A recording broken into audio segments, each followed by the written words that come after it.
നമസ്കാരം. മലയാളി വാർത്തയിലേക്ക് സ്വാഗതം. തിരുവനന്തപുരം കമലേശ്വരത്ത് അമ്മയും മകളും ആത്മഹത്യ ചെയ്ത സംഭവം ഒരുപാട് ചോദ്യങ്ങൾ ഉണർത്തുകയാണ്. അതായത് ഇട്ടുമൂടാനുള്ള പണമുണ്ട്, സ്വർണമുണ്ട്, ലക്ഷറി കാറുകളുണ്ട്, അത്രയും സ്വത്തുവകകളുണ്ട്, അതായത് ജീവിക്കാൻ ആവശ്യമായ എല്ലാ സാഹചര്യങ്ങളും ഉണ്ട്.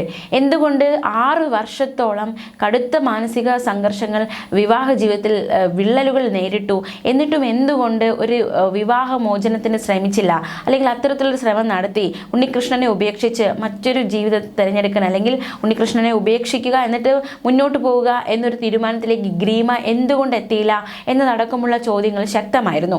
അതായത് പിരിയാൻ തക്കതായ കാരണങ്ങളൊന്നുമില്ല, അപമാനഭാരം ഇനി സഹിക്കാൻ വയ്യ, മടുത്തു എന്നതടക്കമുള്ള കാര്യങ്ങൾ ആത്മഹത്യാക്കുറിപ്പിൽ വ്യക്തമാണ്. അപ്പോൾ ഇത്തരത്തിൽ മടുക്കാൻ വേണ്ടി മാത്രം, അല്ലെങ്കിൽ എന്തുകൊണ്ട് ആ ഒരു പ്രശ്നത്തെ ഇപ്പോൾ വിവാഹമോചനമൊക്കെ നടത്തി മുന്നോട്ട് മറ്റൊരു ജീവിതം നയിക്കാവുന്നതാണ്, എന്തുകൊണ്ട് അങ്ങനെ ഒരു കാര്യത്തിലേക്ക് ഇവർ തിരിഞ്ഞില്ല എന്നൊരു ചോദ്യം, ഗ്രീമ തിരിഞ്ഞില്ല, അല്ലെങ്കിൽ കുടുംബം അതിന് പരിശ്രമിച്ചില്ല എന്നതടക്കമുള്ള ചോദ്യങ്ങൾ ഉയരുന്നുണ്ട്.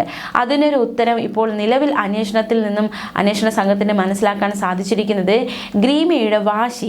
അതായത് ഉണ്ണികൃഷ്ണൻ മതി തൻ്റെ ഭർത്താവായിട്ട്, മറ്റൊരാളെ തനിക്ക് ഭർത്താവായി കാണാൻ സാധിക്കില്ല, മറ്റൊരാളെ ഇനി തൻ്റെ ജീവിതത്തിൽ ഭർത്താവായി വേണ്ട എന്നൊരു വാശി, എന്നൊരു ആഗ്രഹം, എന്നൊരു താല്പര്യം, എന്നൊരു തീരുമാനം ഗ്രീമയ്ക്കുണ്ടായിരുന്നു. അതുകൊണ്ടാണ് മറ്റൊരു ഈ ബന്ധം വേർപെടുത്തുക എന്ന തീരുമാനത്തിലേക്ക് കടക്കാതിരുന്നത് എന്നതടക്കമുള്ള നിർണായക നിഗമനത്തിലാണ് അന്വേഷണ സംഘം എത്തിയിരിക്കുന്നത്. ഗ്രീമയുടെ വാശി ഉണ്ണികൃഷ്ണൻ മതി തൻ്റെ ഭർത്താവായിട്ട്, ഉണ്ണിയല്ലാതെ വേറൊരാളെ തനിക്ക് വേണ്ട ഭർത്താവായിട്ട് എന്നായിരുന്നു ഗ്രീമയുടെ ചിന്ത. 6 വർഷത്തോളം, അതായത് 6 വർഷത്തോളം ഇവരുടെ ദാമ്പത്യത്തിൽ പ്രശ്നങ്ങളുണ്ടായിരുന്നു. 6 വർഷത്തോളം ഉണ്ണികൃഷ്ണനായിട്ട് ഗ്രീമ കാത്തിരുന്നു. അപ്പോൾ അതെന്തിനായിരുന്നു? 54 ദിവസം മാത്രമേ ഇവർ വിവാഹം ചെയ്തിട്ട് ഒന്നിച്ച് ജീവിച്ചുള്ളൂ. അതിനുശേഷം ഇവർ പിരിയുന്നു, അല്ലെങ്കിൽ പ്രശ്നങ്ങൾ ഉണ്ടാകുന്നു. ഈ 54 ദിവസത്തെ ദാമ്പത്യ ജീവിതം, അത്രമാത്രം ആയുസ്സുണ്ടായിരുന്ന ഈ ഒരു വിവാഹ ബന്ധം 6 വർഷത്തോളം ഗ്രീമ എന്തിന് കാത്തിരുന്നു എന്ന ചോദ്യങ്ങൾക്കുള്ള ഉത്തരമായിട്ട് ഉണ്ണിയോടുള്ള അതിയായ സ്നേഹം, അതിനെ വേണമെങ്കിൽ അതിയായ സ്നേഹം എന്നതിലുപരി അതൊരു വാശി എന്ന് വേണമെങ്കിൽ നമുക്ക് കണക്കാക്കാം. കാരണം സ്വർണമുണ്ട്, കാറുണ്ട്, കോടിക്കണക്കിന് സ്വത്തുക്കളുണ്ട്. അപ്പോൾ ഇത്രയും ഇതുണ്ടായിട്ടും എന്തുകൊണ്ട് ഈ ഒരു ബന്ധം, പ്രശ്നങ്ങൾ ഉണ്ടാകുമ്പോൾ എന്തുകൊണ്ട് ബന്ധത്തിൽ നിന്നും വിട്ടുമാറിയിരുന്നില്ല എന്നതടക്കമുള്ള ചോദ്യങ്ങൾ ശക്തമാണ്. അതിന് ഒരു നിലവിൽ അന്വേഷണ സംഘം ഇത്തരത്തിലൊരു നിഗമനത്തിലാണ് എത്തിയിരിക്കുന്നത്. മാത്രമല്ല സജിതയും ഈ ഗ്രീമയും ഒക്കെ എഴുതിയ ആത്മഹത്യാക്കുറിപ്പിലും അവർ ഈ ഒരു അപമാനഭാരം ഭയന്നിരുന്നു. അതായത് ഈ പ്രശ്നങ്ങൾ പുറത്തറിഞ്ഞാൽ എന്ത് സംഭവിക്കുമെന്ന ഒരു ചിന്ത അവരെ വേട്ടയാടിയിരുന്നു എന്ന കാര്യം വ്യക്തമാണ്. അതേസമയം മറ്റൊരു വിവരവും കൂടി വാർത്തയുമായി ബന്ധപ്പെട്ട് വരുന്നുണ്ട്. ഉണ്ണികൃഷ്ണന്റെ ഫോൺ പരിശോധിച്ച് അതിൽ നിർണായക വിവരങ്ങൾ കണ്ടെത്തിയിരിക്കുകയാണ്. ആ വിശദാംശങ്ങളിലേക്ക് കൂടി പോകാം. കഴിഞ്ഞ ദിവസം ഉണ്ണികൃഷ്ണനെ കൂടുതൽ ചോദ്യം ചെയ്തിരുന്നു. വിശദമായ ചോദ്യം ചെയ്യലിൽ പല വിവരങ്ങളും ഉണ്ണികൃഷ്ണൻ വെളിപ്പെടുത്തി. ഇതിന് പിന്നാലെയാണ് ഇയാളുടെ ഫോൺ പരിശോധിച്ചത്. ഉണ്ണികൃഷ്ണന്റെ ഫോൺ കൂടുതൽ പരിശോധിച്ചപ്പോൾ ചില കാര്യങ്ങളിൽ ഒരു വ്യക്തത വന്നു. അതായത് ഉണ്ണികൃഷ്ണന് ഭാര്യയേക്കാൾ താല്പര്യം ആൺ സുഹൃത്തുക്കളോടൊപ്പം ചെലവഴിക്കാനായിരുന്നു. ഉണ്ണികൃഷ്ണന് ആൺ സുഹൃത്തുക്കളോടാണ് കൂടുതൽ താല്പര്യമെന്ന് ഫോണിൽ നിന്ന് മനസ്സിലാക്കാൻ സാധിച്ചു. ആൺ സുഹൃത്തുക്കൾക്കൊപ്പം യാത്ര ചെയ്യാനായിരുന്നു, അവർക്കൊപ്പം സമയം ചെലവഴിക്കാനായിരുന്നു ഉണ്ണികൃഷ്ണൻ കൂടുതലായും ശ്രമിച്ചത്. അതിനായിരുന്നു ഉണ്ണികൃഷ്ണന് കൂടുതലും താല്പര്യം. മാത്രമല്ല അന്താരാഷ്ട്ര തലത്തിലെ പല ആൺ ഗ്രൂപ്പുകളിലും ഇയാൾ സജീവമായിരുന്നുവെന്നും ഇയാളുടെ ഫോൺ പരിശോധനയിൽ നിന്നും വ്യക്തമായിട്ടുണ്ട്. മാത്രമല്ല മറ്റൊരു നിർണായകമായ കാര്യം, ഗ്രീമ ആത്മഹത്യാക്കുറിപ്പിൽ പറഞ്ഞിരുന്നത് തന്നെ ഇയാൾ അവഗണിക്കുന്നു, അല്ലെങ്കിൽ തനിക്കൊരു ഭർത്താവെന്ന സ്നേഹം കിട്ടുന്നില്ല, മാത്രമല്ല ഇയാൾ പലപ്പോഴായി തന്നെ അവഗണിക്കുകയാണ് എന്നതടക്കമുള്ള ഒരു കുറ്റപ്പെടുത്തൽ, അല്ലെങ്കിൽ ഒരു പരാതി, പരിഭവമൊക്കെ ഈ ഗ്രീമയുടെ ഭാഗത്തു നിന്നും ആത്മഹത്യാക്കുറിപ്പിൽ അടക്കമുണ്ടായിരുന്നു. ബന്ധുക്കൾ അടക്കമുള്ളവർ അത് പറഞ്ഞിട്ടുണ്ടായിരുന്നു. പക്ഷെ അതിന് എന്താണ് ഒരു കാരണം? ഗ്രീമയെ എന്തുകൊണ്ട് ഇയാൾ അവഗണിച്ചു എന്നതിനൊരു പ്രധാന കാരണം, അതിനുള്ള ഒരു കാരണം എന്താണ് എന്നതടക്കമുള്ള അന്വേഷണം പോലീസിന്റെ ഭാഗത്തു നിന്നുണ്ടായി. നിലവിൽ പോലീസിന്റെ നിഗമനം ഇയാൾക്ക് ആൺ സുഹൃത്തുക്കളോടാണ് കൂടുതലും താല്പര്യം, ആൺ സുഹൃത്തുക്കളോടൊപ്പം യാത്ര ചെയ്യാനായിരുന്നു താല്പര്യം, ആൺ സുഹൃത്തുക്കളോടൊപ്പം സമയം ചെലവഴിക്കാനായിരുന്നു താല്പര്യം. അതുകൊണ്ടായിരിക്കാം ഗ്രീമയെ അവഗണിച്ചത് എന്ന നിഗമനത്തിലാണ് പോലീസ് നിലവിൽ എത്തിയിരിക്കുന്നത്. എന്തായാലും കഴിഞ്ഞ ദിവസം ഇയാളെ കോടതിയിൽ ഹാജരാക്കി. നിലവിൽ ഇയാൾ റിമാൻഡിലാണ്. എന്തായാലും ഈ ഒരു പുതിയൊരു വിവരം, അതായത് ഫോൺ പരിശോധനയിൽ നിന്നും കൂടുതൽ വിവരങ്ങൾ കണ്ടെത്താൻ, അല്ലെങ്കിൽ ആ ഗ്രൂപ്പിൽ, അല്ലെങ്കിൽ ഇയാൾ എവിടെയൊക്കെ അംഗമായിരുന്നു, അല്ലെങ്കിൽ ഏതൊക്കെ ഗ്രൂപ്പുകളുണ്ട് എന്നതടക്കമുള്ള കാര്യങ്ങൾ ഇയാളുടെ ഫോണിൽ നിന്ന് അന്വേഷണ സംഘത്തിന് മനസ്സിലാക്കാൻ സാധിച്ചു.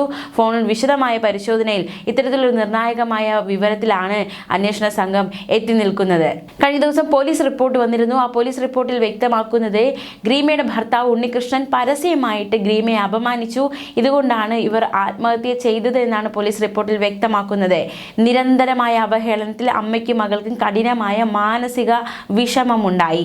ഭർത്താവിൽ നിന്ന് ഗ്രീമ മാനസിക പീഡനം അനുഭവിച്ചു. മരിക്കുന്നതിന് ദിവസങ്ങൾക്ക് മുൻപും ഭർത്താവ് ഉണ്ണികൃഷ്ണൻ പരസ്യമായി ഗ്രീമയെ അപമാനിച്ചു. നിരന്തരമായി ഭാര്യയെ കാണാൻ ശ്രമിച്ചിരുന്നു. അപ്പോൾ ഇയാൾ ഇതിൽ നിന്ന് സമ്മതിച്ചില്ല. മാത്രമല്ല, പ്രതിയായ ഉണ്ണികൃഷ്ണനെ മുംബൈയിൽ നിന്ന് പിടികൂടി കഴിഞ്ഞ ദിവസം തിരുവനന്തപുരത്ത് എത്തിച്ചിരുന്നു. ആത്മഹത്യക്ക് പ്രേരിപ്പിച്ചതും ഭാര്യയോടുള്ള ക്രൂരതയും ഉൾപ്പെടെ ജാമ്യമില്ലാ വകുപ്പുകൾ ചുമത്തിയാണ് ഉണ്ണികൃഷ്ണനെ അറസ്റ്റ് ചെയ്തത്. ഇരുവരുടെ ആത്മഹത്യക്ക് പിന്നാലെ കണ്ടെടുത്ത ആത്മഹത്യക്കുറിപ്പിൽ ഉണ്ണികൃഷ്ണനെ കുറിച്ച് ഗുരുതര ആരോപണങ്ങളാണ് ഉണ്ടായിരുന്നത്. ഇതോടെ അയർലൻഡിലേക്ക് ഇയാൾ കടക്കാൻ ശ്രമിക്കുന്നതിനിടെ മുംബൈ പോലീസാണ് മുംബൈ എയർപോർട്ടിൽ വെച്ച് ഇയാളെ പിടികൂടിയത്. ഭാര്യയും അമ്മയും മരിച്ചത് അറിഞ്ഞിട്ടും രക്ഷപ്പെടാനായിരുന്നു ഇയാളുടെ ശ്രമം. അതേസമയം ഗ്രീമയുടെ അമ്മ സജിതയുടെ അമിത വാത്സല്യവും സ്വാർത്ഥതയുമാണ് ദാമ്പത്യ പ്രശ്നങ്ങൾക്ക് കാരണമായതെന്നും ഉണ്ണികൃഷ്ണന്റെ ബന്ധുക്കൾ വാദിക്കുന്നുണ്ട്. ബന്ധുക്കളൊക്കെ കഴിഞ്ഞ ദിവസം പറഞ്ഞതാണ്. അതായത് അമ്മ ഒരുപാട് ലാളിച്ചു, അപ്പോൾ അമ്മയുടെ അമിത വാത്സല്യം ഇതൊക്കെ ഈ ഒരു വിവാഹ ബന്ധത്തിൽ ഒരു വിള്ളൽ വീഴ്ത്താൻ കാരണമായി എന്നതടക്കമുള്ള ഒരു ആരോപണം ഉണ്ണികൃഷ്ണന്റെ ബന്ധുക്കളുടെ ഭാഗത്തു നിന്നും ഉണ്ടാകുന്നു. പ്രതിയെ വിശദമായി ചോദ്യം ചെയ്ത് കേസിൽ വ്യക്തത വരുത്തുക എന്ന നീക്കത്തിലേക്കാണ് അന്വേഷണ സംഘം ശ്രമിക്കുന്നത്. അറസ്റ്റിലായ ഉണ്ണികൃഷ്ണനെ പൂന്തുറ പോലീസ് സ്റ്റേഷനിലേക്ക് കൊണ്ടുപോയി. ഗാർഹിക പീഡനം, ആത്മഹത്യാ പ്രേരണ കുറ്റങ്ങളാണ് ഉണ്ണികൃഷ്ണനെതിരെ ചുമത്തിയിട്ടുള്ളത്. തന്റെയും അമ്മയുടെയും മരണത്തിന് ഉത്തരവാദി ഭർത്താവാണെന്നായിരുന്നു മരിച്ച ഗ്രീമയുടെ അവസാന വാക്കുകൾ. വിവാഹം കഴിഞ്ഞ് 1 മാസത്തിനുള്ളിൽ പ്രതി ഗ്രീമയെ ഉപേക്ഷിച്ചു, നിരന്തരം മാനസികമായി പീഡിപ്പിച്ചിരുന്നു എന്നതടക്കമുള്ള ആരോപണം ഗ്രീമയുടെ ബന്ധുക്കൾ മുന്നോട്ട് വെച്ചിട്ടുണ്ട്. ഇതിനിടെയാണ് ഗ്രീമയുടെ അമ്മയുടെ സ്വാർത്ഥതയിലേക്ക് ചർച്ചകൾ എത്തുന്നത്. തിരുവനന്തപുരത്തെ അതിപ്രശസ്ത കുടുംബമാണ് ഉണ്ണികൃഷ്ണന്റേത്. ഉണ്ണികൃഷ്ണനെ ന്യായീകരിച്ച് കുടുംബം രംഗത്തെത്തുമ്പോൾ കേസിൽ അട്ടിമറി സാധ്യതകൾ ഉണ്ടോ എന്നതടക്കമുള്ള ഒരു സംശയം കൂടി നിലവിൽ ഉടലെടുക്കുന്നുണ്ട്. അറസ്റ്റിലായ ഗ്രീമയുടെ ഭർത്താവ് ഉണ്ണികൃഷ്ണൻ നിരപരാധിയാണെന്നാണ് അദ്ദേഹത്തിന്റെ സഹോദരൻ അടക്കമുള്ളവർ കഴിഞ്ഞ ദിവസം പ്രതികരിച്ചത്. ഉണ്ണികൃഷ്ണന്റെ ഭാഗത്തു നിന്ന് ഒരു തെറ്റും സംഭവിച്ചിട്ടില്ലെന്നും അമ്മ സജിതയുടെ ഗ്രീമയോടുള്ള അമിത വാത്സല്യവും സ്വാർത്ഥതയുമാണ് ദാമ്പത്യ പ്രശ്നങ്ങൾക്ക് കാരണമെന്നുമാണ് ഈ ഉണ്ണികൃഷ്ണന്റെ സഹോദരൻ കഴിഞ്ഞ ദിവസം വെളിപ്പെടുത്തിയത്. പക്ഷേ മരണവീട്ടിൽ എന്തിന് ഗ്രീമയെ ഇയാൾ അപമാനിച്ചു എന്ന ചോദ്യത്തിന് ഉണ്ണികൃഷ്ണന്റെ ബന്ധുക്കൾക്ക് ഉത്തരമില്ല. മാത്രമല്ല, അമ്മയെ കുറ്റപ്പെടുത്തുന്ന നിലപാടാണ് ഉണ്ണികൃഷ്ണന്റെ ബന്ധുക്കൾ സ്വീകരിച്ചത്. ഉണ്ണികൃഷ്ണനും ഗ്രീമയ്ക്കും ഒരു സ്വകാര്യതയും അമ്മ സജിത നൽകിയിരുന്നില്ല. സജിതയുടെ നിയന്ത്രണത്തിലാണ് ഗ്രീമ ജീവിച്ചിരുന്നത്. ഹണിമൂൺ ട്രിപ്പിനിടെ പോലും നിരന്തരം ഫോൺ ചെയ്ത് ശല്യപ്പെടുത്തി. ഗ്രീമയെ അയർലൻഡിലേക്ക് കൊണ്ടുപോകാൻ ഉണ്ണികൃഷ്ണൻ ശ്രമിച്ചു, പക്ഷേ സജിത സമ്മതിച്ചില്ല. ഫോൺ വിളിച്ചാൽ പോലും സ്പീക്കർ ഓൺ ചെയ്ത് സജിത സംസാരിക്കും. ഇതിനെ തുടർന്ന് 2 തവണ കൗൺസിലിംഗ് നടത്തി, പക്ഷേ അത് പരാജയപ്പെട്ടു. തർക്കമുണ്ടാകുമ്പോൾ സജിത ആത്മഹത്യാ ഭീഷണി മുഴക്കുമെന്നും ഭീഷണി മൂലമാണ് ബന്ധം പിരിയുക എന്ന തീരുമാനത്തിലെത്താൻ വൈകിയതെന്നും ഉണ്ണികൃഷ്ണന്റെ സഹോദരൻ പറയുന്നു.